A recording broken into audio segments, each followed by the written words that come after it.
But as time went on, we all know what happened. The diplomatic pressure was turned on its head. More and more governments bought into Hamas's false propaganda. More and more governments succumbed to anti-Semitic mobs in their own countries. They just turned on Israel. They called for us to surrender to Hamas demands, just leave Gaza immediately, they said, end the war without committing to disarm Hamas, without committing to demilitarize Gaza. Had Israel succumbed to those demands, not only would Sinwar, Nasrallah, Assad, and Iran's missile and nuclear program remain intact.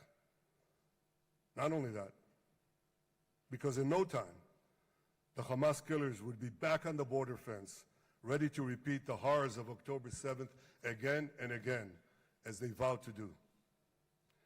But just at that point of maximum pressure on Israel, a man named Donald J. Trump was elected President of the United States.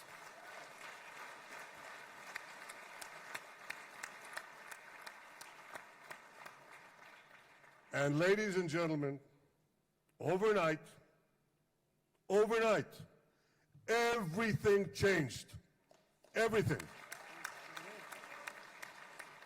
We felt it right here. Mr. President, thanks to your unequivocal backing of Israel, we secured a second hostage deal within weeks of your election.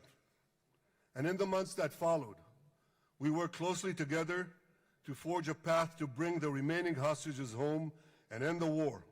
End the war in a way that ensures the disarming of Hamas, the demilitarization of Gaza, and that Gaza would never again pose a threat to Israel.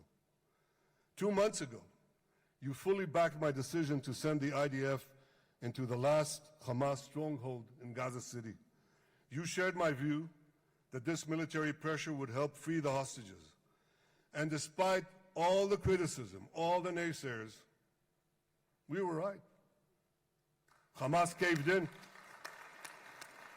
And 2 weeks ago, you succeeded in doing something miraculous. You succeeded in doing something that no one believed was possible. You brought most of the Arab world, you brought most of the world behind your proposal to free the hostages and end the war.